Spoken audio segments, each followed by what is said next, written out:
दूर दराज एक जंगल में बहुत से पक्षी एक साथ रहा करते थे। सर्दियां तो बहुत ज्यादा थीं, मगर अब जंगल में बर्फबारी शुरू होने वाली थी और अब सारे पक्षियों को अपने अपने मजबूत घर बनाने की चिंता लगी थी।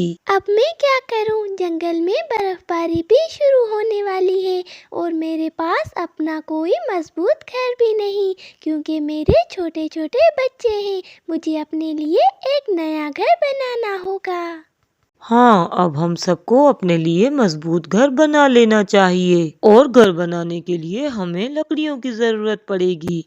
कालू कौवे ने जब देखा कि तमाम पक्षी लकड़ियों की तलाश में निकल गए हैं तो वो कहता है, मुझे भी बर्फबारी होने से पहले अपना घर बना लेना चाहिए। हाँ, मगर लकड़ियाँ कहाँ से लाऊंगा? मैं किसी न किसी पक्षी से लकड़ियाँ छीन लेता हूँ। और कबूतर लकड़ियाँ लेने के लिए निकल जाता है और उसे कुछ ही दूर लकड़ियाँ मिल भी जाती हैं। अरे वाह, मुझे ज्यादा मेहनत नहीं करनी पड़ी, मुझे लकड़ियाँ मिल गईं। अब मैं इन्हें ले जाकर अपना घर बना लेता हूँ। इतना कहकर कबूतर वो लकड़ियाँ उठाकर वहाँ से चला जाता है और जंगल के दूसरे पक्षियों को भी लकड़ियाँ मिल जाती हैं और वो अपने घर बनाने की तैयारी करने लगते हैं। और इधर रानी चिड़िया को भी कुछ लकड़ियाँ दिखाई देती हैं।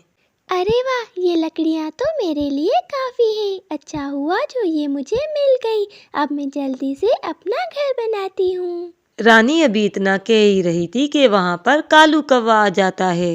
अरे रानी, ये लकड़ियाँ तो मेरी हैं, इनसे मैं अपना घर बनाऊंगा, तुम जाकर कोई और लकड़ियाँ देखो। मगर कालू भैया, ये लकड़ियाँ तो पहले मैंने देखी थी, इसीलिए ये लकड़ियाँ मेरी हैं। नहीं, मैं तुम्हें ये लकड़ियाँ नहीं ले जाने दूंगा। शराफत से यहाँ से चली जाओ, वरना मैं तुम्हें मारकर यहाँ से भगा दूंगा।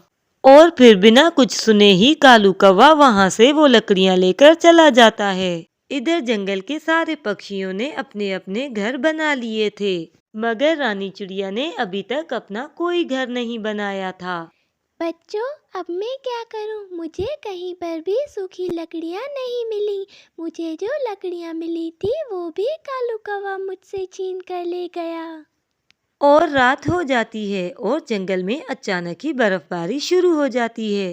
ए ऊपर वाले, अब मैं क्या करूं? मैं इतनी ठंड में मेरे बच्चों को कहाँ लेकर जाऊं? दोस्तों, आप मेरी वीडियोस को लाइक नहीं करते, जिससे मुझे बहुत दुख होता है। मैं इतनी मेहनत से आपके लिए वीडियोस बनाती हूँ। प्लीज मेरी वीडियोस को लाइक करें और मेरे चैनल को सब्सक्राइब करें। और फिर रानी चिड़िया किसी सुरक्षित जगह की तलाश में निकल पड़ती है। अभी वो थोड़ा ही दूर चले थे कि उन्हें एक बहुत बड़ा संतरे का पेड़ दिखाई देता है और रानी चिड़िया देखती है कि उस पेड़ में एक सुराख था, मगर वो सुराख बहुत छोटा था। उसमें सिर्फ उसके बच्चों की ही छुपने की जगह थी। ये जगह तो बहुत छोटी है, मगर ठीक है, मैं इनमें अपने बच्चों को ही छुपा देती हूँ और खुद बाहर बैठ जाती हूँ। कम से कम मेरे बच्चे तो बीमार होने से बच जाएंगे।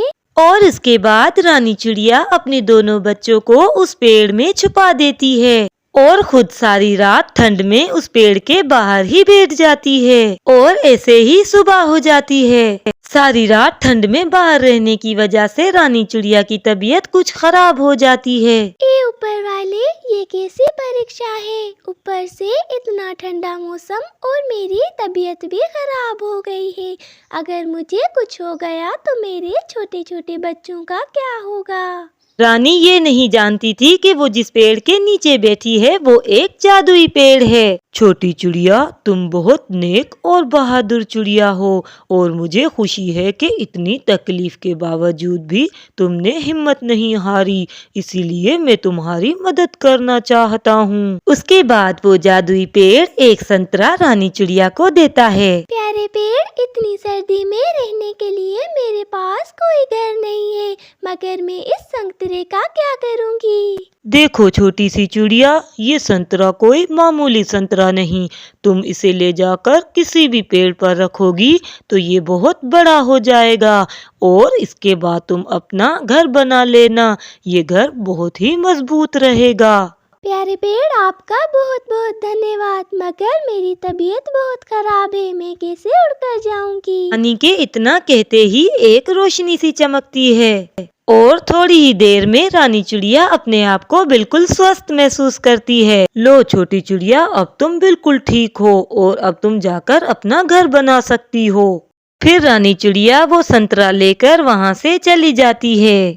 रानी चिड़िया अपने बच्चों के साथ वो संतरा लेकर एक पेड़ पर बैठ जाती है और रानी चिड़िया वो संतरा उस पेड़ पर रख देती है और देखते ही देखते वो संतरा आकार में बहुत बड़ा हो जाता है और फिर उस संतरे में बहुत बड़ा सोराख हो जाता है और फिर चिड़िया अपने बच्चों को लेकर उस संतरे के घर में आराम से रहने लगती है। इसके बाद अचानक ही जंगल में बर्फ का तेज तूफान आ जाता है और उसी तेज तूफान की वजह से जो पक्षियों ने लकड़ियों के घर बनाए थे वो उनके सारे घर टूटकर गिर जाते हैं। मगर इस तूफान में रानी चिड़िया के घर को कोई फर्क नहीं पड़ता और इसीलिए जंगल के सारे पक्षी रानी चिड़िया के घर के बाहर जमा हो जाते हैं। रानी बहन, तूफान की वजह से हमारे सारे घर टूटकर गिर गए हैं, लेकिन तुमने ये कैसा घर बनाया है, जरा हमें भी बताओ ताकि हम भी अपने ऐसे घर बना सकें। कबूतर भैया, हमारे जंगल में एक जादुई संतरे का पेड़ है,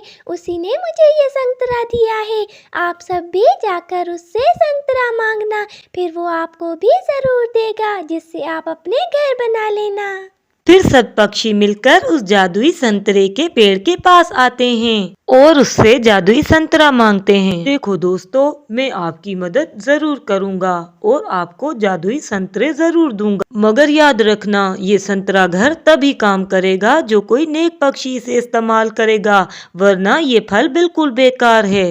इतना कहकर वो जादुई पेड़ एक एक संतरा सबको दे देता है और फिर कबूतर अपना संतरा घर बनाकर उसमें रहने लगता है। इसी तरह दूसरे पक्षी भी अपने अपने संतरे घर में रहने लगते हैं। मगर क्योंकि कालू कौवा एक जालिम और लालची पक्षी था, इसीलिए उसका संतरा घर नहीं बनता और वो ठंड में ही मरने लगता है। यूं उसे अपने किए की सजा मिल जाती है।